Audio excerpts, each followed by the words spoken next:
Hello नमस्कार विद्यार्थीओ। धोरण 11 विषय एसपी में विभाग बीजानु जे चेप्टर नंबर 4 है अपने चालू है एनी कंटीन्यू आगळ छे चर्चा करवानी छे।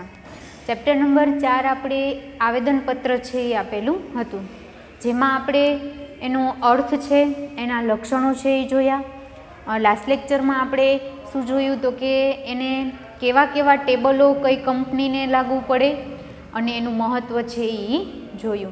हवे आजे आपणे छे आवेदनपत्रमां केवी कलमोनो समावेश करवामां आवे, आज 6 कलमों आपेली छे ए कलमोनी छे ए चर्चा करवानी छे अने त्यारबाद एमां जो फेरफार करवो होय कलममां तो केवी रीते छे ए आपणे करी शकीए आ छे ए जोवानुं छे। तो लास्टमां आपणे जे जोयुं हतुं ए थोडुं रिविजन करी लईए। आवेदनपत्र छे एनी 5 टेबलो आपणने आपेला हता, कई कंपनी ने कयुं टेबल छे ए लागू पड़े। तो एमां आपणे आप्युं हतुं शेरमूडीथी मर्यादित कंपनी जे होय एने टेबल ए लागू पड़तुं हतुं के टेबल एमां जे नियमों ने जोगवाईओ आपेला होय ए शेरमूडीथी मर्यादित कंपनी ने छे ए लागू पड़ता हता। बीजी कंपनी कई हती तो के बांयधरीथी मर्यादित जवाबदारीवाળી कंपनी जेने शेरमूडी होती नहीं के जेने शेर छे बहार पाड़ेला नहीं, आवी कंपनी ने टेबल बी प्रमाणेना नियमों ने जोगवाईओ छे ए लागू पड़े। पछी तो के कंपनी छे ए ज रहेवानी छे कई बांयधरीथी मर्यादित जवाबदारीवाળી कंपनी के जेना सभ्योनी जवाबदारी केवी छे एने जेटली बांयधरी गेरंटी आपी छे एना पूरती ज मर्यादित छे।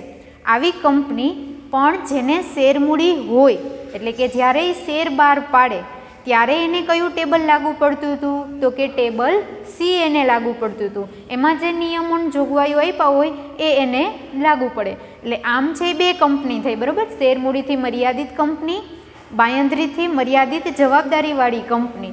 एकवारी ज्यारे शेर बहार पाड़े त्यारे अने शेरमूडी न होय त्यारे। त्रीजी कंपनी कई अमर्यादित जवाबदारीवाળી कंपनी जेने शेरमूडी होती नहीं। अमर्यादित जवाबदारीवाળી कंपनी एटले एना सभ्योनी जवाबदारी केवी होय अमर्यादित होय अने मर्यादित जवाबदारी के जेना सभ्योए जवाबदारी केवी होय जेटली बांयधरी आपी होय, एटले टूंकमां बांयधरी एने केटली आपी होय जेटलुं एने इन्वेस्ट कर्युं होय एटली, एटले ए बांयधरीथी मर्यादित जवाबदारीवाળી हती के जेना सभ्योनी जवाबदारी मर्यादित हती। अमर्यादित जवाबदारीवाળી कंपनी जेने शेरमूडी छे ए न होय एटले शेर बहार पाड़ेला न होय एवी कंपनी ने टेबल डी लागू पड़तुं हतुं। हवे कंपनी छे पण ज्यारे ए शेर बहार पाड़े त्यारे एटले एनी पासे ज्यारे शेरमूडी होय त्यारे एने कयुं टेबल लागू पड़े, टेबल ई लागू पड़े। एटले आ 5 टेबलो केमां आपेला हता आपणने आवेदनपत्रमां आपेला हता के आ कंपनीने आ टेबल छे ए लागू पड़े। विकल्पमां प्रश्न आपेला छे आपणने। त्यारबाद आपणे छे ए आवेदनपत्रनुं महत्व छे ए जोयुं। महत्व एनुं 4 पॉइंट आपणने आपेला हता, केटला 4 पॉइंट। कोनी दृष्टिए केवुं महत्व छे तो 4 लोकोनी दृष्टिए आपणने आपेलुं हतुं। एक तो कंपनीनी दृष्टिए, बीजुं कोनी तो के कंपनीना बेंकरो, वेपारीओ अने एना लेणदारो एनी दृष्टिए आवेदनपत्रनुं महत्व केटलुं छे। त्रीजुं आप्युं हतुं आपणे एना शेर होल्डरोनी दृष्टिए तो कंपनीना जे शेर होल्डरो एनी दृष्टिए आवेदनपत्रनुं केटलुं महत्व छे। अने लास्टमां चौथो पॉइंट आप्यो हतो आपणे जाहेर जनतानी दृष्टिए के जाहेर जनतानी दृष्टिए आवेदनपत्रनुं शुं महत्व छे। तो आ 4 पॉइंट एना महत्वना आपेला हता। केवुं महत्व हतुं तो के कंपनी माटे आवेदनपत्र पायानो मुख्य अने मूळभूत दस्तावेज छे एटले एना माटे पण खूब ज अगत्यनो महत्वनो छे। पछी लेणदारो अने वेपारीओ माटे तो के कंपनीने नाणां उछीना आपवा के नहीं ए आवेदनपत्र उपरथी नक्की करी शके, एटले आवेदनपत्र एना माटे पण खूब ज महत्वनो हतो। शेर होल्डरो माटे तो के शेर होल्डरो माटे महत्वनो ज हतो। शा माटे तो के शेर होल्डरोए कंपनीमां जे नाणां रोक्या छे आ नाणां कंपनीए आवेदनपत्रमां जे प्रवृत्ति दर्शावी ए प्रवृत्ति माटे ज वापरवाना छे। एटले शेर होल्डरोने एवो विश्वास आवे अमे जे नाणां रोक्या छे ए सलामत छे अने एना माटे ज छे ए प्रवृत्ति माटे ज नाणांनो उपयोग थशे, एटले एना माटे आवेदनपत्र महत्वनुं हतुं। जाहेर जनता माटे तो के जाहेर जनता माटे ए खूब ज महत्वनुं हतुं। शा माटे तो कि जाहिर जनताना कोईपण लोकोने કંપનીની માહિતી જોઈતી હોય તો આવેદનપત્ર ઉપરથી મળી શકે, એની નકલ પણ પ્રાપ્ત કરી શકે, એટલા માટે એના માટે પણ ખૂબ જ મહત્ત્વ દર્શાવતું હતું. આ આપણે લાસ્ટ લેક્ચરમાં જોયું. આજે હવે આવેદનપત્રમાં સમાવવામાં આવતી કલમોનો છે એ અભ્યાસ કરવાનો છે. જોઈએ કઈ કઈ કલમો છે એ આપેલી છે. આ કલમો છે એ આપણા માટે ખૂબ જ મહત્ત્વની, અગત્યની છે. એમાં કે છે આવેદનપત્રમાં સમાવવામાં આવતી કલમો.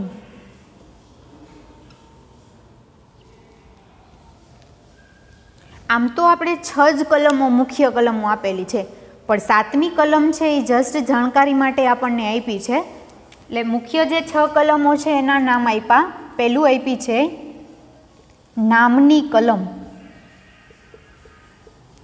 બીજી આપી છે આપણને રજિસ્ટર ઓફિસની કલમ,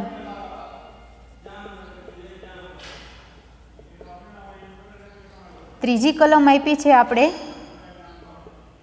જવાબદારીની કલમ, ચોથી કલમ આપી છે જેને ધ્યેયની અને ઉદ્દેશ, આ બે એના નામ છે. એમ તો બીજી કલમોને ઘણા નામ આપેલા છે. આવેદનપત્રમાં સૌથી જો અગત્યની મહત્ત્વની કલમ હોય ને તો એ છે ધ્યેય અને ઉદ્દેશની કલમ, જેને ભરણાની કલમ ને ઘણી બધી કલમો, એના ઘણા બધા નામ છે એ આપેલા છે. આપણે આગળ અભ્યાસ કરશું ત્યારે જોઈશું. 5મી કલમ આપી છે મૂડીની કલમ, અને છેલ્લી 6ઠી આપી છે આપણને સ્થાપનાની કલમ.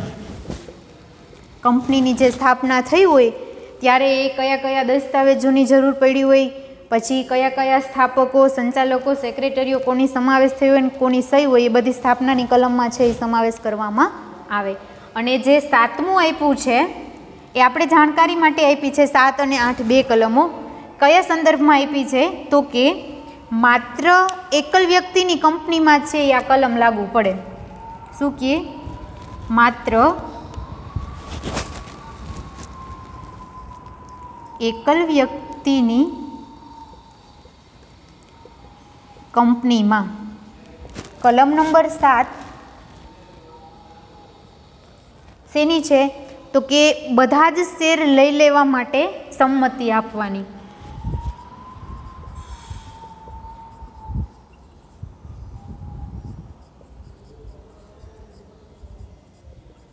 અને 8મી કલમ છે એ શેની છે તો કે જ્યારે કોઈ એકલ વ્યક્તિના કંપની મૃત્યુ પામે ત્યારે એના વારસદાર તરીકે કોણ રહેશે એ કલમમાં. એટલે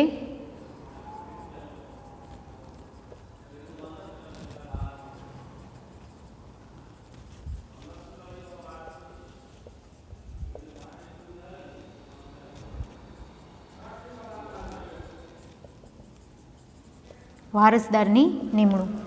આ 7 અને 8 કલમ છે એ કેમાં લાગુ પડે તો કે માત્ર ને માત્ર એકલ વ્યક્તિની જે કંપની હોય એમાં આ બે કલમો છે એ લાગુ પડે. એટલે આપણે ખાલી જાણકારી માટે આપેલું છે કે એક વ્યક્તિની કંપની હોય એમાં એ એક વ્યક્તિ મૃત્યુ પામે તો એની પાછળ વારસદાર તરીકે છે એ કોને રાખી શકાય. એ આપણે 12માં આખું ચેપ્ટર આવે જ છે કે વારસદાર તરીકે કોની નિમણૂક છે એ કરવામાં આવે. અને કાં તો 7મી કલમ આપી કે બધા શેર છે એ લઈ લેવા માટે સંમતિ આપવી. બાકી આવેદનપત્રની મુખ્ય કેટલી કલમો આપી છે આપણને 6 કલમો આપી છે. કઈ કઈ? નામની કલમ, રજિસ્ટર ઓફિસની કલમ, જવાબદારીની કલમ, ઉદ્દેશ અને ધ્યેયની કલમ, મૂડીની કલમ અને સ્થાપનાની કલમ. કંપનીના નામથી લઈ અને છેલ્લે એનો ધ્યેય, મૂડી, જવાબદારી સભ્યોની અને સ્થાપના, આ બધી કેવી રીતે થાય એની આ અલગ અલગ કલમો આપેલી છે. હવે આ કલમોમાં ફેરફાર છે એ કેવી રીતે, પરિવર્તન કેવી રીતે કરવું તો આપણે આગળ જો આવેદનપત્રના લક્ષણોમાં કીધું હતું. આવેદનપત્રમાં ફેરફાર કરવો છે એ ખૂબ જ મુશ્કેલ છે, બરાબર. આવેદનપત્રમાં ફેરફાર સરળતાથી થઈ શકે નહીં. કેમ તો કે આવેદનપત્ર કંપનીનો પાયાનો મુખ્ય દસ્તાવેજ છે જે કંપની ધારા પ્રમાણે છે એ બનાવેલો હોય. એટલે ફેરફાર થઈ શકે પણ કરવો કેવો હોય એમાં મુશ્કેલ હોય છે, એટલે ફેરફાર કરવો એમાં ખૂબ મુશ્કેલ હોય. એટલે આમાંથી કોઈ કલમમાં આપણે ફેરફાર કરવાનો થતો હોય તો એના માટે ઘણી બધી જટિલ લાંબી છે એ વિધિ કરવી પડતી હોય છે, અને પછી એમાં શું થઈ શકે, ફેરફાર થઈ શકે છે. અને પાછું આપણે એવું પણ કીધું હતું કે નિયમનપત્રમાં ફેરફાર સરળતાથી થાય.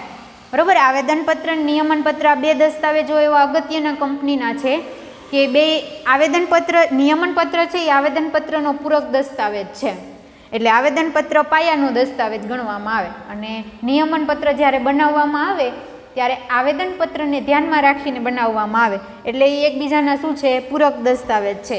એટલે નિયમનપત્રમાં ફેરફાર કરવો છે એ આપણે સરળતાથી ફેરફાર કરી શકીએ, પણ આવેદનપત્રમાં સરળતાથી ફેરફાર થતો નથી. એટલે આના પછી આપણે કલમોમાં કેવી રીતે છે એ ફેરફાર કરવો હોય તો થાય. તો એમાં હવે જોઈએ આપણે સૌપ્રથમ નામની કલમ આપી છે. તો નામની કલમમાં શું હોય તો કે જે કાયદા પ્રમાણે સ્થપાયેલી કંપની હોય, બધી જ કંપનીઓ છે એનું નામ હોવું ફરજિયાત છે, અને નામ હોઈ પણ શકે, નામ વગરની કોઈ કંપની હોય નહીં. કેમ તો કે કાયદાએ કંપનીને કૃત્રિમ વ્યક્તિત્વનું સ્વરૂપ આપેલું છે. કાયદાએ કંપનીને કેવું સ્વરૂપ આપેલું છે, કૃત્રિમ વ્યક્તિત્વનું. એટલે એ એક શું થયું, વ્યક્તિ થયો, જીવંતી પણ કૃત્રિમ વ્યક્તિ છે, એટલે એને નામ હોવું ફરજિયાત છે. એટલે કોઈ પણ કંપની હોય એનું નામ રાખવું ફરજિયાત હોય. હવે નામ છે એ કેવું રાખી શકે અને કેવું ન રાખી શકે તો કે જે સ્થાપક હોય કંપનીનો, હવે સ્વાભાવિક છે આપણે આપણો ધંધો ચાલુ કરતા હોય, આપણે કંપનીની સ્થાપના કરતા હોઈએ તો નામ આપણા જે જણાવ્યા પ્રમાણે જ રાખવાનું હોય, એ રાખી શકે સ્થાપક એમ. એટલે નામ રાખવું ફરજિયાત છે. જે સ્થાપક હોય એ એની રીતે છે એ નામ રાખી શકે, પણ એને અમુક જોગવાઈઓનું પાલન કરવું પડે. એટલે કંપની ધારા 2013 પ્રમાણે જે જોગવાઈઓ આપી હોય, આ જોગવાઈઓની મર્યાદામાં રહી અને કંપનીનું નામ છે એ આપી શકે. બરાબર, નામ છે એ રાખવાનું કોઈ સ્થાપકને છે એ એના ઉપર નિયંત્રણ ન રાખેલું હોય કે આવું નામ ના રાખવું એમ, એ એની ઈચ્છા પ્રમાણે કોઈ પણ નામ કંપનીનું રાખી શકે. પણ જોઈએ આપણે કેવી જોગવાઈઓ રાખેલી છે. એટલે નામની કલમમાં, નામની કલમ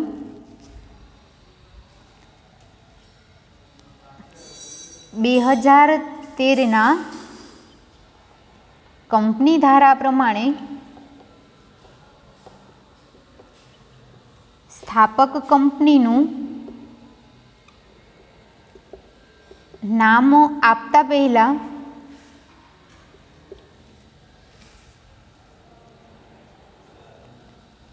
નીચેની જોગવાઈઓનું પાલન કરવું પડે. બરાબર, હવે કેવી જોગવાઈઓ આપી હોય કાયદામાં, તો પહેલી જોગવાઈ યાદ રાખવી, જ્યારે કોઈ કંપનીનું નામ આપવામાં આવે ત્યારે હયાત કોઈ એવી કંપની હોય, એ હયાત ધરાવતી કંપનીના નામ સમાન નામ છે એ રાખવું જોઈએ નહીં. એટલે પહેલી જોગવાઈનું પાલન કરવાનું હોય.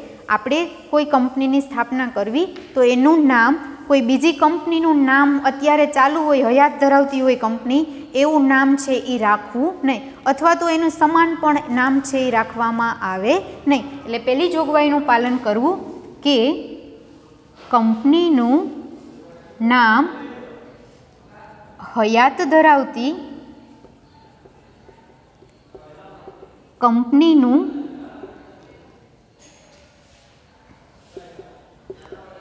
નામ હોવું જોઈએ નહીં.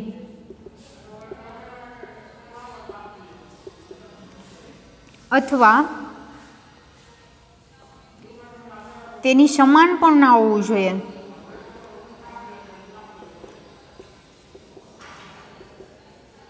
બરાબર, આ પહેલી જોગવાઈનું પાલન કરવાનું હોય કંપનીએ. જ્યારે નામ આપે ત્યારે એક બાબત ધ્યાનમાં એને રાખી લેવાની કે હું મારી કંપનીનું નામ આપું છું તો એવો નામ ધરાવતી કોઈ કંપની નથી ને, અથવા તો એને સમાન પણ હોવું જોઈએ નહીં. બીજી કઈ જોગવાઈનું એને ધ્યાનમાં રાખવાનું હોય તો કે જ્યારે સ્થાપક છે એ નામ રાખે ત્યારે એ જે નામ રાખતો હોય આ નામ છે એ વાંધાજનક કે અનિચ્છનીય ન હોવું જોઈએ. દાખલા તરીકે આપણે 2-3 વર્ષ પહેલાં છે એ પદ્માવતી મૂવી આવ્યું હતું, તો એ પદ્માવતી નામ ઉપર શું હતું? વાંધો હાલતો હતો, બરાબર, એ નામ ઉપર. એટલે કોઈ પણ કંપની છે એને જે નામ આપવાનું છે આ નામ છે એ વાંધાજનક કે અનિચ્છનીય હોવા જોઈએ નહીં. એટલે બીજી જોગવાઈ, કંપનીનું નામ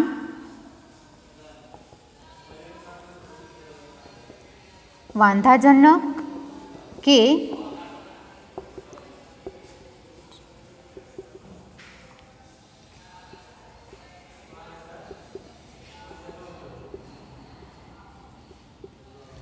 જે નામ આપે છે એ વાંધાજનક કે અનિચ્છનીય હોવું જોઈએ નહીં.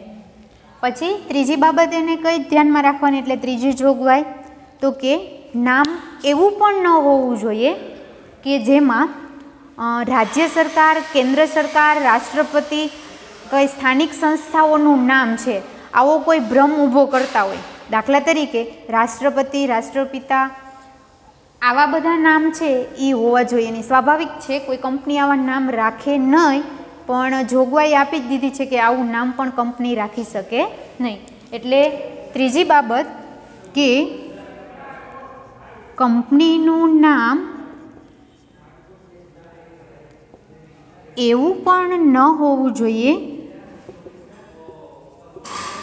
કે રાષ્ટ્રપતિ કે સ્થાનિક સંસ્થાઓ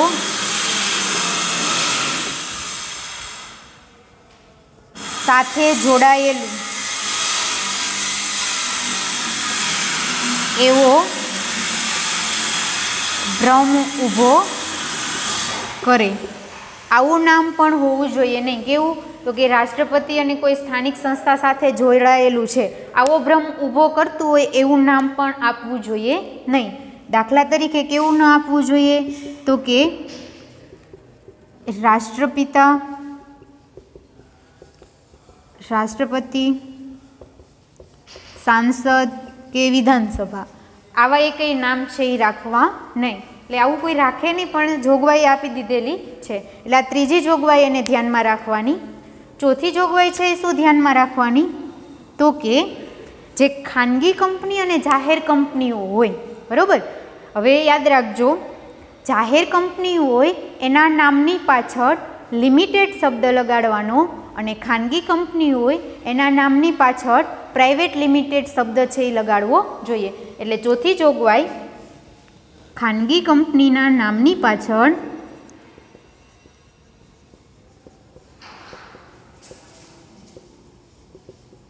કયો શબ્દ? લિમિટેડ.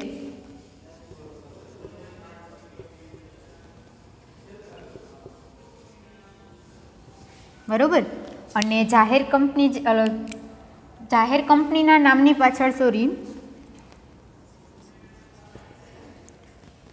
અને ખાનગી કંપની હોય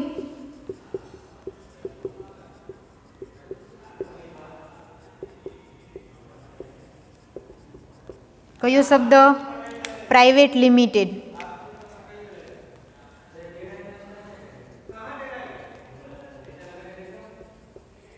તેને શું કહેવાય? PVT LTD. આપણે જોયેલું જ હશે, આ બધામાં લખેલું હોય. આપણે કોઈ પ્રોડક્ટ ખરીદીએ કંપનીની તો એના નામની પાછળ આપણે જોજો એમાં લખેલું જ હોય લિમિટેડ ને પ્રાઇવેટ લિમિટેડ. એના ઉપરથી આપણે ખબર પડે કે કંપની જાહેર કંપની છે કે ખાનગી કંપની. આ એક વાક્યનો પ્રશ્ન છે કે જાહેર કંપનીના નામની પાછળ છે એ કયો શબ્દ લગાડવાનો હોય? તો કે એના નામના અંતે લિમિટેડ શબ્દ છે એ લગાડવામાં આવે. અને ખાનગી કંપનીના નામની અંતે કયો શબ્દ લગાડવામાં આવે? પ્રાઇવેટ લિમિટેડ શબ્દ છે એ લગાડવામાં આવે. PVT LTD. આ એક જોગવાઈનું પાલન કરવાનું હોય. અને હવે છેલ્લી જોગવાઈ આપેલી છે 5મી, એમાં શું કહે છે? તો કે કળા, વિજ્ઞાન અને જ્ઞાન, બરાબર, કળા, વિજ્ઞાન અને જ્ઞાન આ બધી સેવાભાવી સંસ્થાઓ છે કે જેનો ઉદ્દેશ નફો કમાવાનો હોતો નથી. તો આવી કંપનીઓ છે એ ડિવિડન્ડ મેળવી અને ડિવિડન્ડની વેચણી છે એ કરતી નથી. તો આવી કંપનીના નામની પાછળ જે આપણે લિમિટેડ શબ્દ લગાડીએ છીએ એ બાદ કરવાની છૂટ આપેલી હોય છે. એટલે પાંચમું કહે છે કળા, વિજ્ઞાન જેવી સંસ્થાઓ કે જેમનો હેતુ નફો કમાવાનો હોતો નથી અને જે ડિવિડન્ડની વેચણી કરે છે, જે ડિવિડન્ડની વેચણી છે એ કરતી નથી.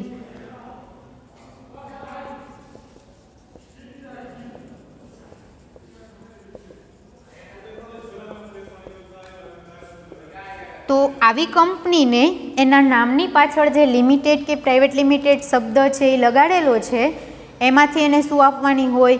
મુક્તિ આપવાની હોય. એવી કંપનીની નામની અંતે આવેલ શબ્દ લિમિટેડ શબ્દ લખવામાંથી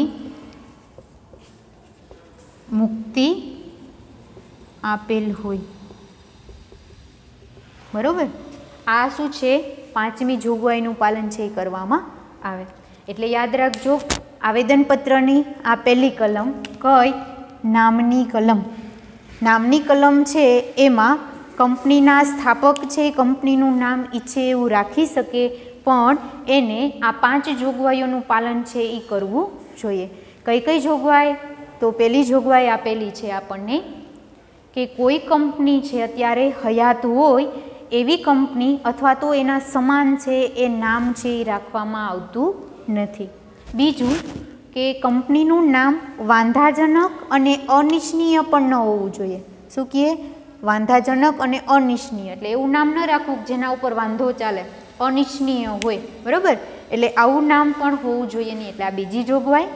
ત્રીજી જોગવાઈ, કંપનીનું નામ એવું પણ ન હોવું જોઈએ. કેવું? તો કે જે સ્થાનિક સંસ્થાઓ અને રાષ્ટ્રપતિને આ સાથે જોડાયેલું આવો ભ્રમ કે આવો આભાસ ઊભો કરતી હોય. દાખલા તરીકે કેવું ના હોવું જોઈએ? તો કે રાષ્ટ્રપિતા, રાષ્ટ્રપતિ, સાંસદ, વિધાનસભા આવા નામ છે એ હોય નહીં, કોઈ કંપનીના પણ રાખવા પણ નહીં. ચોથી જોગવાઈ, જાહેર કંપની હોય એના નામની પાછળ કયો શબ્દ લાગે? Limited, LTD. અને ખાનગી કંપની હોય એના નામની પાછળ પ્રાઇવેટ લિમિટેડ, એટલે પીવીટી અને એલટીડી. આ યાદ રાખી લેજો, બે એક એક વાક્યના પ્રશ્ન. એટલે એના ઉપરથી આપણે ખબર પડે કંપની જાહેર છે કે ખાનગી. કોઈ પ્રોડક્ટ હોય એની નામમાં લખેલ જ હોય. આપણે કોઈ પ્રોડક્ટ ખરીદીએ ને એમાં એલટીડી ને પીવીટી એલટીડી લખેલું જ હોય. એટલે ખાનગી કંપની હોય એના નામની પાછળ પીવીટી એલટીડી એટલે પ્રાઇવેટ લિમિટેડ શબ્દ, અને જાહેર કંપનીમાં ખાલી લિમિટેડ શબ્દ છે એ લગાડવામાં આવે. પાંચમી જોગવાઈ શું કહે? તો કે એવી સંસ્થાઓ કે એવી કંપનીઓ કે જે કળા, વિજ્ઞાન, સમાજ કલ્યાણના હેતુ માટે સ્થપાયેલી છે. આવી કંપનીઓમાં જેનો ઉદ્દેશ નફો કમાવાનો નહીં, શું હોય? સેવા આપવાનો, અને જેણે ડિવિડન્ડની વેચણી છે એ લોકો કરતા નથી. આવી કંપનીઓના નામને અંતે જે આ લિમિટેડ શબ્દ લગાડેલો હોય એ શબ્દમાંથી મુક્તિ છે એ આપેલ હોય. એટલે નામની કલમમાં આ 5 જોગવાઈઓનું છે એ પાલન કરવામાં આવે છે. તો આજે આપણે છે આવેદનપત્રની જે 6 કલમો આપણને આપેલી હતી એ આજનો ટોપિક છે એ આપણે શું કરીએ? પૂર્ણ કરીએ છીએ. કેટલી કલમો આપી? 6 કલમો આપી. એમાંની આ કઈ? પહેલી નામની કલમ. આમ આપણે જનરલ જે 7 અને 8 આપેલી છે એ શું આપ્યું છે? જાણકારી માટે. એક વ્યક્તિ, એકલ વ્યક્તિની કંપની હોય તો એમાં 2 કલમો વધારાની લાગુ પડે કે બધા જ શેર છે એ લઈ લેવા, અથવા તો મૃત્યુ પામેલ જે સભ્યો હોય એની પાછળ વારસદારની નિમણૂક છે એ કેવી રીતે કરવી. એટલે નામની કલમ, રજિસ્ટર ઓફિસની કલમ, જવાબદારીની કલમ, ધ્યેય અથવા ઉદ્દેશની કલમ, મૂડીની કલમ અને સ્થાપનાની કલમ. એટલે આ હતી નામની કલમ. હવે રજિસ્ટર ઓફિસની અને જવાબદારીની કલમ હવે પછી છે એ આપણે જોઈશું. એટલે આજનો ટોપિક આપણો પૂર્ણ. ઓકે.